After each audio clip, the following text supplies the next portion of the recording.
Iniciando nuestra entrevista central en el día de hoy con el ecologista Domingo Abreu Collado.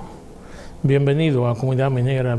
Gracias. Domingo, es un placer para nosotros tener una autoridad dominicana en el tema de espeleología. Espeleología, eso es especialista en cuevas. Así es. ¿Tú trabajas para el gobierno actualmente? No, estuve con el Estado. Bueno, estuve en el Museo del Hombre Dominicano entre los años finales de los años 80 hasta el 90, y luego en el Ministerio de Medio Ambiente desde el año 2000 hasta el 2020. ¿Y de dónde te llegó esa inspiración de estudiar las cuevas? Bueno, hay cosas que a uno se le pegan desde pequeño. Yo tuve que recluirme en mi casa los primeros años de mi infancia porque yo nací asmático de muerte.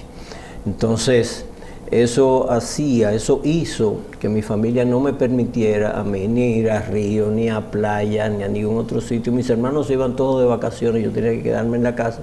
Pero eso me permitió entonces vincularme a cosas del entorno natural del barrio cuando el ensanche Luperón comenzaba, ¿no? Que todavía estaba rodeado de montes y cuevas y cosas por ahí. Y yo me aventuraba con un perro que ni siquiera era mío, pero él me seguía y andábamos por ahí y encontraba una cantidad de cosas. Y estoy hablando cuando yo tenía 7, 8 y 9 años, ¿eh?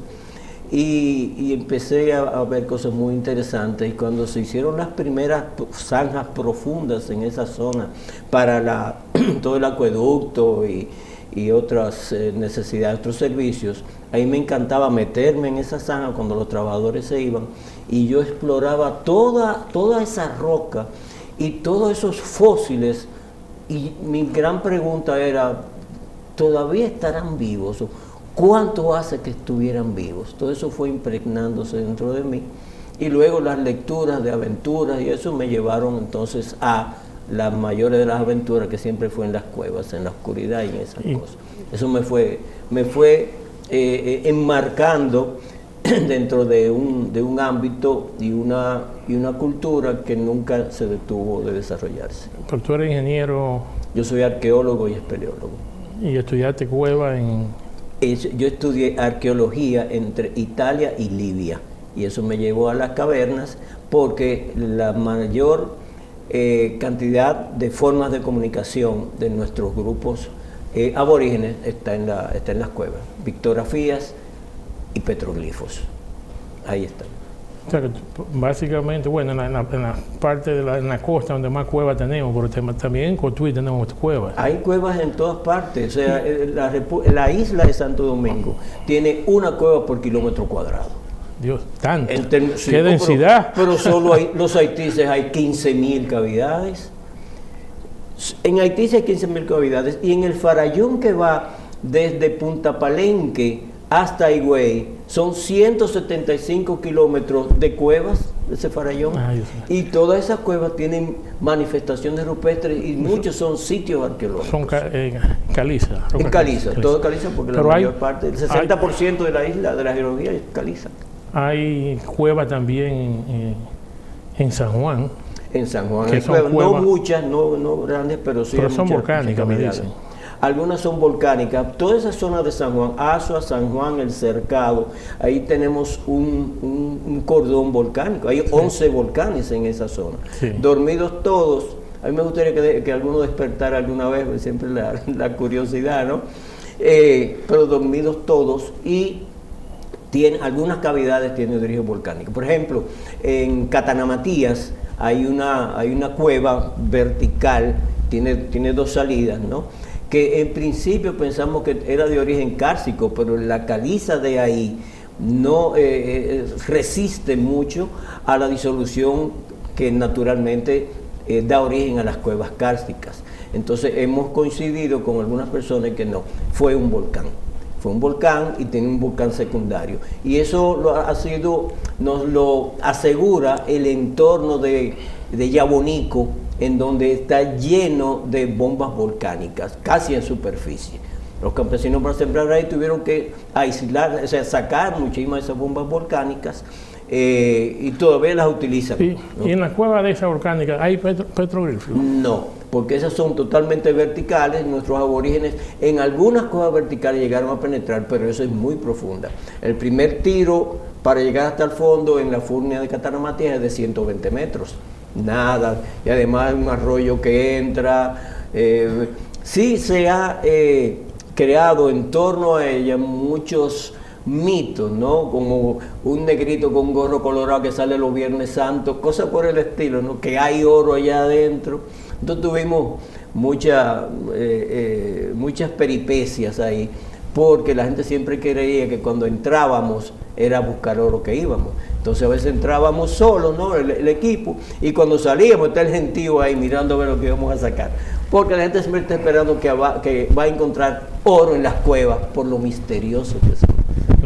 En la película. Sí, los piratas les escondían en las cuevas. Bueno, los chinos, salió una noticia, para mí fake, ¿no? De que los chinos encontraron una cueva llena de oro por una cantidad, pero para mí es una de esas noticias fake que hay, pero que además los chinos están muy interesados en oro, naturalmente, ¿no? Entonces, ¿qué es lo que hace normalmente la industria del oro? Reporta que en determinado examen en un sitio encontraron oro con una cantidad increíble. Entonces, eso tiene el propósito de aumentar sus acciones. Dios mío. Y en China pasa lo mismo. Vamos a ver qué está pasando en el Pomier. Tenemos un problema de una actividad, de una empresa minera o varias empresas mineras que de hace más de 35 años, diría. Mucho más. Mucho más. Del 62 ahí. Del 62, sí. Estamos hablando entonces, 62 años. 62 años que está haciendo explotación minera, explotación de carbonato de calcio, en una zona que ya había sido declarada área protegida, y aún con evidencia de que esas detonaciones estaban destruyendo algunas de las cuevas, la empresa ha continuado explotando. Sí. Abúndame más en ese tema. Ya.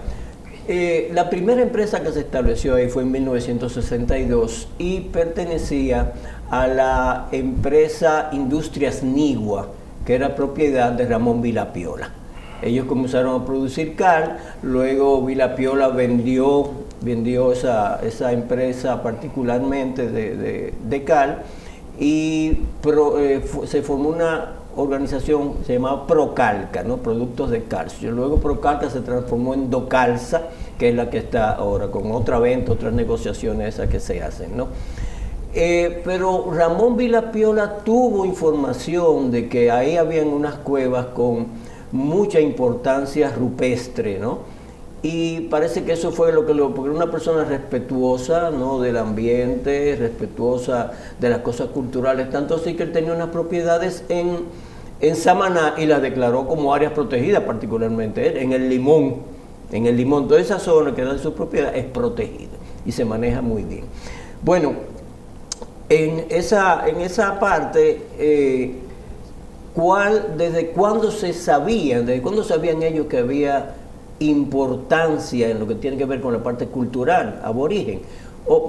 Desde 1849 ya se sabía, porque fue el primer reporte para toda América que se hizo de la existencia de manifestaciones rupestres hechas por grupos aborígenes, particularmente aquí en el Caribe, pero era el primer reporte para toda América y de los primeros para todo el mundo. Tanto así, resultó tan importante que fue el esposo de la reina Victoria, Alberto de Sajonia, que junto con ella hicieron acto de presencia para entregar un reporte que le envió Sir Robert Schomburgk, que era cónsul del Imperio Británico acá. Había sido invitado para ver el nacimiento de la nueva república, ¿no? Estamos hablando de 5 años después del nacimiento de la república, en 1849. Entonces, esa información, primero lo que ofrece Robert Schomburgk y la actitud de la reina Victoria, más archiconocida y más archifamosa que cualquier otra reina, ¿no? De reconocer eso y hacerlo presente, presentarlo ante la Sociedad Etnológica de Londres, ya tenía que dar un aviso, ¿no? Pero no, eso siguió. conociéndose su importancia en 1969, cuando se declaró el casco colonial como de importancia, ¿no? Se declaró como patrimonio de la humanidad, de patrimonio local primero, la zona colonial, se incluyó dentro de esa ley, la ley 492, se incluyeron las cuevas y sitios arqueológicos que tenían que ser protegidos. Entonces, esas cuevas entraron en esa ley. No obstante eso, antes, en el 1955, ya lo que era el Museo Nacional, es decir, el Museo Nacional, y estaba a la cabeza Narciso Alberti Bosch y Emile de Guarí Moya, ya habían hecho algunos trabajos ahí y habían reportado la importancia de esas cuevas. Sin embargo, ellos no sabían que había sido reportada por Robert Schomburg. Fue Bernardo Vega quien encuentra el informe de Schomburg, ¿no? Y lo hace público. Lo presenta a la República Dominicana y estoy hablando de 1975 aproximadamente. Entonces Dato Pagán aprovecha ese informe y visita las cuevas y encuentra una cantidad de manifestaciones rupestres, siguiendo la información que había hecho llegar a la Sociedad Etnológica de Londres Robert Schomburg, ¿no? O sea, fíjense que van pasando todas estas fechas, todo esto va conociéndose, sabiéndose, entonces ya ellos tenían que tener, los mineros que llegaron luego tenían que tener cierto respeto por eso, pero no lo tuvieron. Aunque en 1976 se hizo una publicación, Dato Pagán, hizo una publicación, Nuevas Pictografías en la isla de Santo Domingo, auspiciado el libro por la empresa Procalca, tenía interés realmente ella en eso. Dato Pagán cometió el error de dejar una cueva fuera de lo que él estaba trabajando. Eso fue un gran error suyo, porque esa cueva tenía parte de lo que había tomado Robert Schomburg para dar esa información. Pero él decía que no la había encontrado, que no quiso encontrarla, no sé, pero no la reportó. Y Procalca aprovechó eso para comenzar explotaciones en esa misma cueva. Por suerte, la comunidad del Pomier, ¿no?, sabiendo que había interés ahí, se metió en esa cueva para evitar que ellos construyeran, que ellos la destruyeran. De todas maneras, una parte de esa cueva, que es la cueva número 4, resultó destruida por las explosiones realizadas por la empresa Procalca. Todavía en el 1976 apenas se conocían 4 o 5 cavidades de esa zona. Cuando nosotros comenzamos a trabajar ahí, que fue casi por el 1976, pero con mucho más tiempo de dilación, no teníamos los suficientes recursos para mantener un proyecto de exploración de cuevas en esa zona. Poco a poco fuimos encontrando que había otras cavidades, pero nos tomó cerca de 10 años penetrar realmente y comenzar a encontrar un cúmulo de cavidades que llegó al número de 55. Y de esas 55 cavidades, unas 30 tienen manifestaciones rupestres. Es decir, que estábamos frente a un sitio de una importancia cultural mayúscula en relación con los otros sitios y cuevas de toda la República Dominicana y de todas las Antillas. Cuando seguimos las investigaciones, encontramos que el cronista Pedro Mártir de Anglería, en el 1520, ya publica que esas cuevas eran un sitio de destino propiciatorio, o sea, de visitación de grupos aborígenes, tanto de las islas como del continente. Y eso entonces se sabía. Claro, ha pasado con nuestros historiadores el hecho de que hay cosas que dijeron los cronistas que se silenciaron. No se tomaron en cuenta. Muchas cosas de lo que dijeron los cronistas, muy importantes ahora, ellos se las silenciaron, lastimosamente.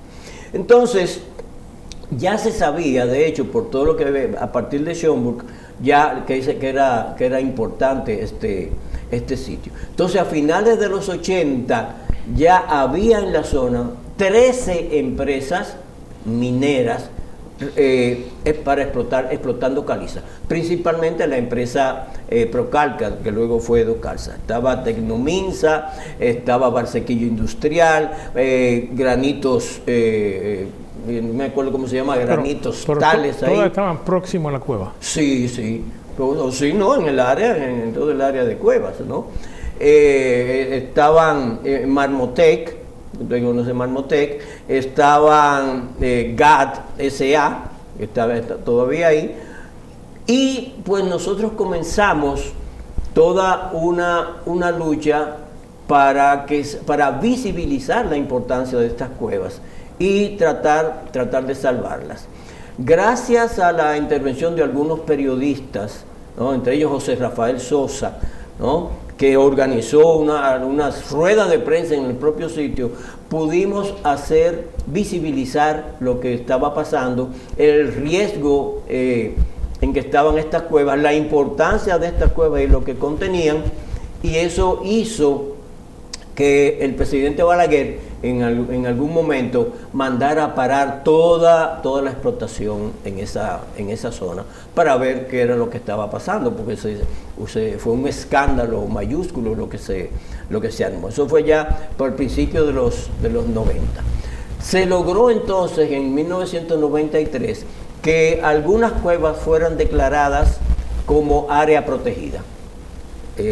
Pero los mineros, específicamente la gente de Procalca y las personas tanto de Marmotec como de GAT S.A., presionaron para que solamente se protegieran algunas cuevas y se hicieran 2 polígonos de protección. Nosotros habíamos propuesto que las cuevas tenían que ser protegidas desde la toma hasta el tablazo. El tablazo principal es un recodo del río Nigua, porque era ahí donde el río perdía parte de sus aguas, unas aguas que atraviesan subterráneamente todo el macizo calizo del Pomier y emerge en la toma.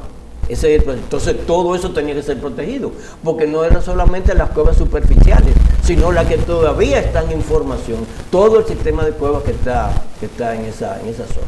Pero en el 93 ellos, como dicen, nos tumbaron el pulso en cierta parte, porque solamente se logró proteger 2 polígonos de las cuevas, que tenían solamente algunas 5 cuevas, cueva 1, 2, 3, 4 y 5, más la cueva del Puente, cueva del Cimbro y algunas otras 4 cavidades en el otro polígono. Pero de todas maneras nosotros seguimos presionando, porque ellos querían seguir explotando alrededor de las cuevas. O sea, la idea de ellos, supuestamente, y dentro de su supuesta ignorancia, la idea era que las cuevas eran las entradas. Pero señores, las cuevas son toda una red hacia abajo, ¿no? Galerías inmensas. ¿Cómo te va a pensar que una cueva es solamente la entrada? Pero dentro de su supuesta ignorancia, eso era lo que hacía. Nosotros continuamos la lucha y ya para 1996 hubo un nuevo decreto del propio presidente Balaguer que permitió la protección de 4.12 kilómetros cuadrados, es decir, como habíamos nosotros propuesto proteger en toda esa zona. Tengo que interrumpirte porque tenemos que ir a una pausa. Imagino que sí. Y regresaremos en breve.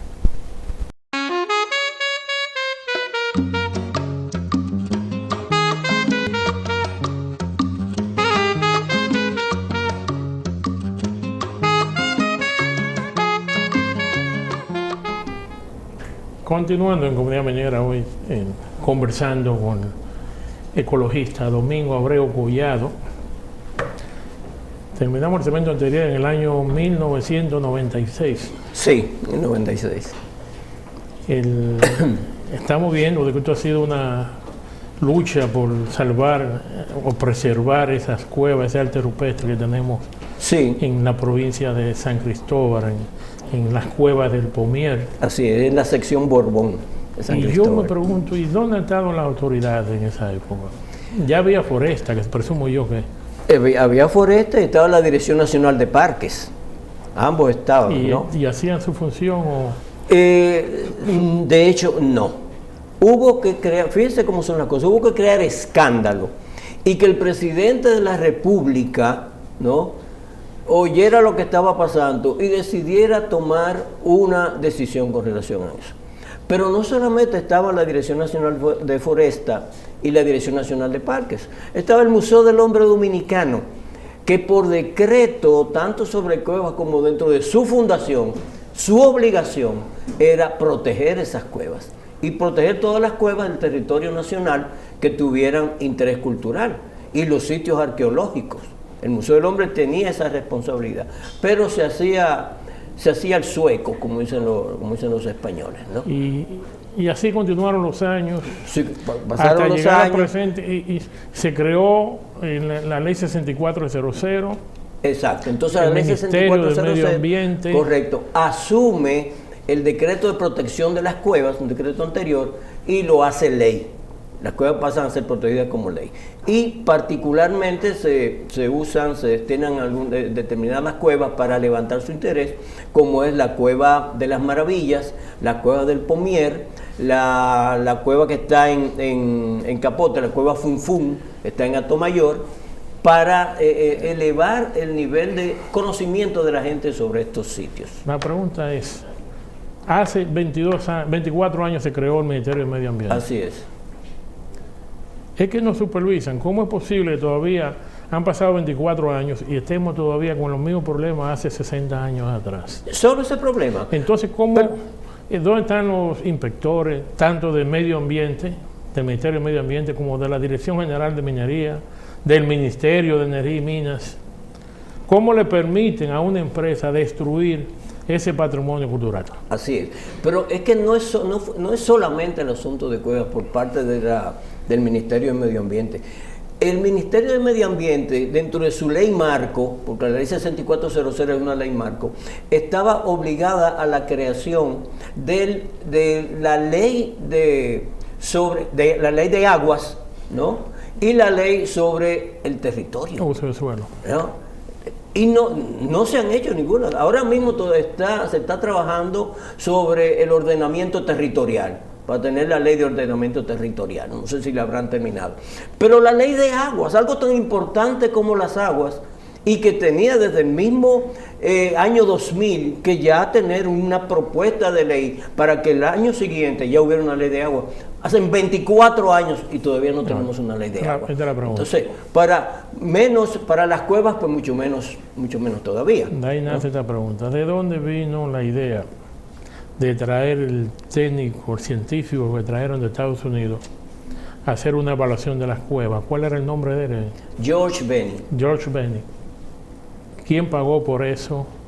¿Eso fue fondo privado o fue el ministerio? Fue el Estado Dominicano que pagó a través del Ministerio de Medio Ambiente. Pero ¿Y cómo convencieron? No, es que pasan algunas cosas y a veces hay piezas en determinado engranaje que son las que deciden hacia dónde marcha la máquina de ese engranaje. Ocurre que en el Ministerio de Medio Ambiente estaba René Mateo. René Mateo, creo que es geólogo, pero es una persona con otro tipo de educación. Estuvo impartiendo docencia en Estados Unidos, viene para acá, lo vinculan al Ministerio de Medio Ambiente junto con Fidel Pérez. Fidel Pérez es hidrólogo, ¿no? Que también estuvo en el INDRI, ¿no? Entonces pasó también a Medio Ambiente, y de repente se enteran de todo esto por las cosas que van pasando, ¿no? Y decide el propio René Mateo, ¿no?, proponer que para resolver el problema del Pomier, porque estaba en la mesa del presidente, es decir, me explico, hace 4 años nosotros, como el Grupo de Santo Domingo, le enviamos al presidente de la República una propuesta para declarar la zona del Pomier como capital prehistórica de las Antillas. Porque dado lo que hemos encontrado en las cuevas, dado lo que escribieron los cronistas, dado toda su historia, eso corresponde a ser la capital mística y religiosa de todos los grupos religiosos y aborígenes que habían, tanto en la isla como en el resto del Caribe. Porque esas cuevas, repito, no eran solamente visitadas por los grupos de acá, sino que venían grupos del continente, venían los mayas, incas, nahuas y arahuacos, y de todos ellos hay un rastro dentro de las cuevas, un rastro rupestre dentro de las cuevas, que vincula muchas de esas pictografías con el Popol Vuh por ejemplo, que es un libro sagrado de los mayas, con el Chilam Balam, también que es otro. Todas esas figuras están asociadas a los mitos e historias que están en esos libros. Eso lo hemos ido encontrando en los últimos 10 años, ¿no? Lo que va dando más importancia entonces a las cuevas. Entonces, dentro de todo esto, el presidente ve que hay esta propuesta, hace 4 años la tiene sobre su escritorio, y la había inclusive, según me dijeron, era de la opinión de que fuera el propio presidente y la presidencia quienes encabezaran ese proyecto de declarar el área y comenzar a trabajarla como capital prehistórica de las Antillas. Pero continuaron las denuncias. Entonces el presidente sugiere al Ministerio de Medio Ambiente intervenir, hacer algo, y René Mateo propone que se traiga un experto internacional para que no seamos los locales los que sigamos opinando, ¿no? Que tenía que haber una opinión imparcial. Buscan entre todos esos expertos y encuentran uno de los mejores, al geólogo y espeleólogo George Veney. Lo contactan, porque había sido ese señor presidente de la Organización Americana del Karst y todo eso. Lo contactan y lo contratan para que venga a hacer una revisión de estas cuevas, ¿no? Y él, de que lo contratan, les avisa: yo no doy el informe que usted quiere, yo doy el informe de lo que veo. Así que no es que lo dicen los propios. No es un estudio científico, es una evaluación. Pero científica. Científica. Pero científica, ¿no? Hace una evaluación, porque hacer un estudio científico se paría unos 10 años ahí, 5 años, ¿no? Pero él realmente dice que podría hacer una evaluación. Efectivamente, me piden a mí que lo acompañe porque soy la persona que conoce todas las cosas por ahí. Yo le acompaño, le muestro todo y en 2 semanas el tipo ya tiene una panorámica de todo lo que ha ocurrido ahí, comenzando con la destrucción de 6 de las cuevas que había en el Porvenir. Se destruyeron 6 cavidades. Que tenían manifestaciones rupestres. Hubo en algunas otras desplome de formaciones secundarias que tenían manifestaciones rupestres. O sea, pérdida de mucho. Todo es provocado por las vibraciones, por la onda expansiva de las explosiones a lo largo de años. Hay una cueva que se llama la Cueva del Símbolo, que tiene una cantidad de manifestaciones rupestres, entre ellas una pictografía que fue escogida, la escogimos como símbolo de la reserva. Bueno, pues ahí se cayó todo un pedazo del techo de formaciones secundarias y entró toneladas de roca, entraron hacia dentro de la cueva. Es decir, prácticamente la mayoría de las cuevas recibieron algún daño como consecuencia de las explosiones. No solo eso, cuando revisé el informe, que lo conseguí, me dio trabajo, pero lo conseguí al final. Sí. Habla de que también afecta la circulación de aguas subterráneas. Naturalmente que sí, que lo afecta. Y eso entonces empeora más el asunto, porque ya el agua... Ya, es así. Hay una cosa que es natural, ¿no? Por ejemplo, las aguas que circulan en el karst, que van disolviendo caliza, ¿no? Y van incorporando carbonato de calcio en las aguas. Eso puede verse, por ejemplo, aquí en el antes de llegar a San Pedro de Macorís, en esa parte, cuando hay muchas lluvias, las aguas que entran en las calizas del llano costero suroriental salen blanquecinas hacia el mar. Igualmente pasa en Paraíso y Oviedo, ¿no? Las aguas que entran salen blanquecinas, ¿no?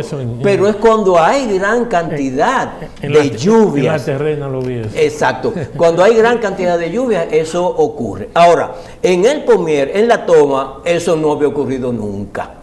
No había ocurrido nunca. ¿Por qué? Porque eso tiene, las calizas que están ahí, aunque tienen un altísimo contenido de carbonato de calcio, son muy compactas y no sueltan fácilmente su carbonato de calcio. Es decir, puede estar lloviendo, el río entra, ¿no? El río entra y sigue horadando cavidades, la lluvia también hace su trabajo, pero no se había reportado nunca los efectos que se han visto en los últimos años. Es decir, salen aguas con un color lechoso, ¿no? Un color lechoso que no es más que producto de todo el polvo generado por las empresas que al llover arrastra, ¿no?, todo ese polvo y va entonces al sistema subterráneo. Y no solamente eso, no solamente eso. La empresa que estuvo cortando calizas, utilizando hilo diamantado, necesita para ello mucha agua, y usted seguramente sabe de eso. Necesita mucha agua y toda esa agua arrastra hacia el interior, hacia la parte más baja, toda esa, una especie de crema, una especie de pasta. Y es que no hay, usualmente cuando hacen esos cortes, sí, las aguas la llevan a un sitio para que tenga asentamiento. Pues no, esa entra directamente a una cueva que se llama Tami Domínguez. Pero ahí está violando. Exactamente, sí. Entonces todo eso va a las aguas subterráneas, ¿no? Entonces, ellos dicen, bueno, no, que eso no es contaminación. Naturalmente que es contaminación, porque esas aguas no salían así anteriormente. Esa fue la excusa de la empresa. Sí. Que eso no se llama contaminación, porque el carbonato de calcio es natural. Bueno, sí, pero óigame, en un vaso de agua clara, usted lo llena de azúcar y está contaminada esa agua. Le está contaminando, le sabrá muy bien, pero eso hace daño. Hasta el azúcar hace daño, ¿no? Eso pasa. Entonces, por suerte, George Benny presentó su informe y su informe fue muy claro por todo lo que había visto.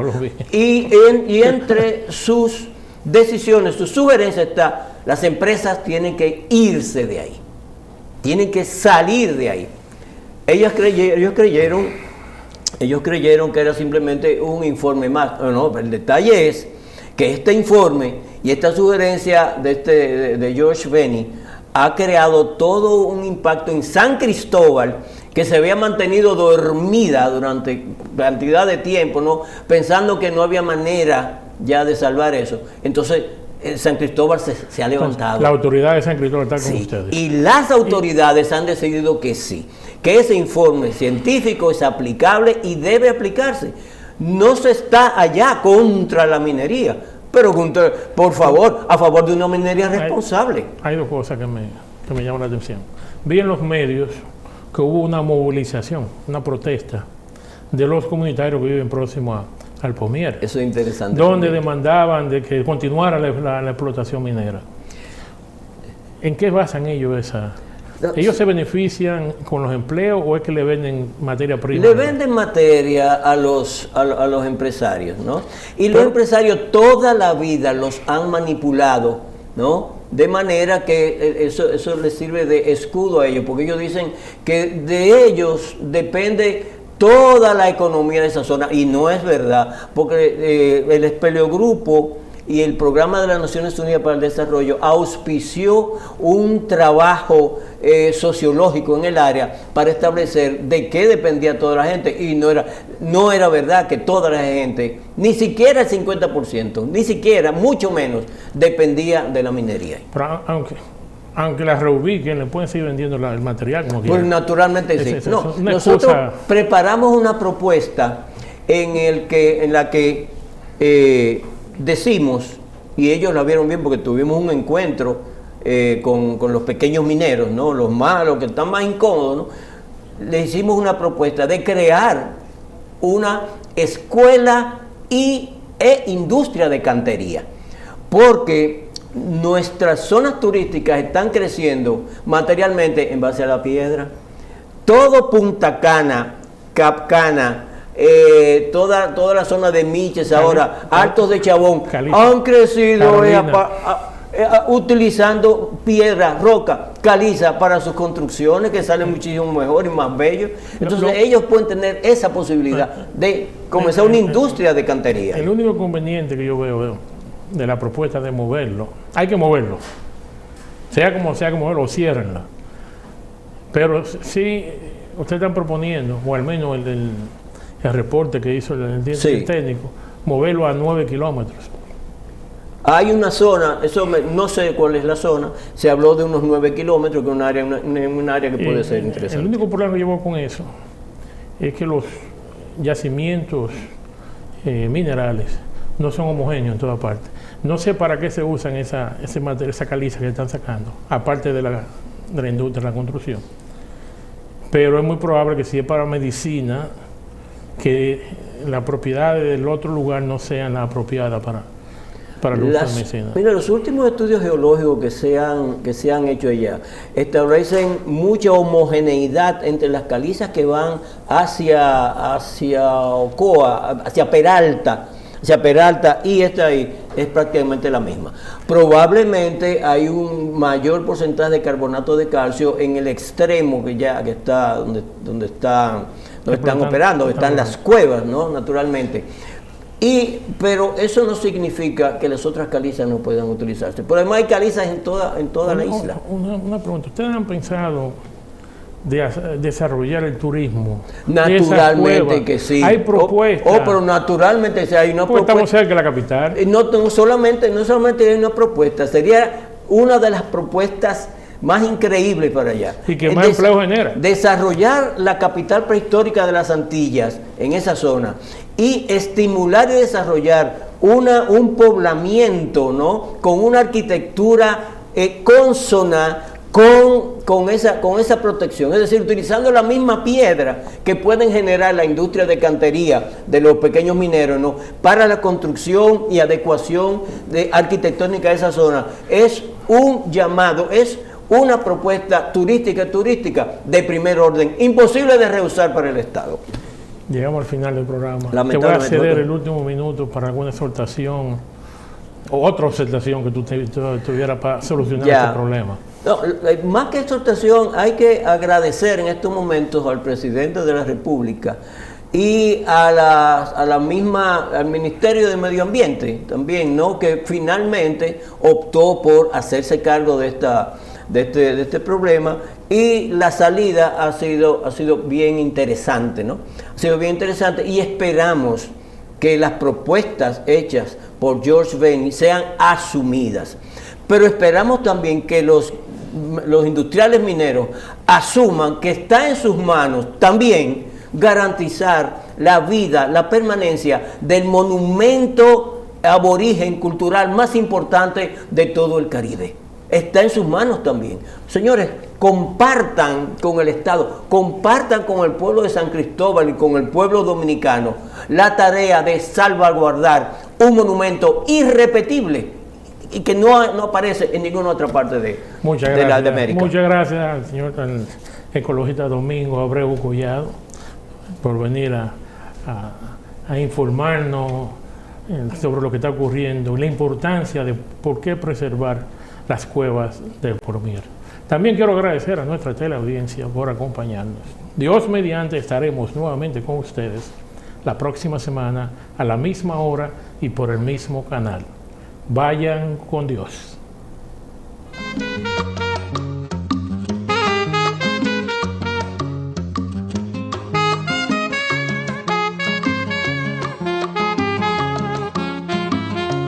Comunidad Minera.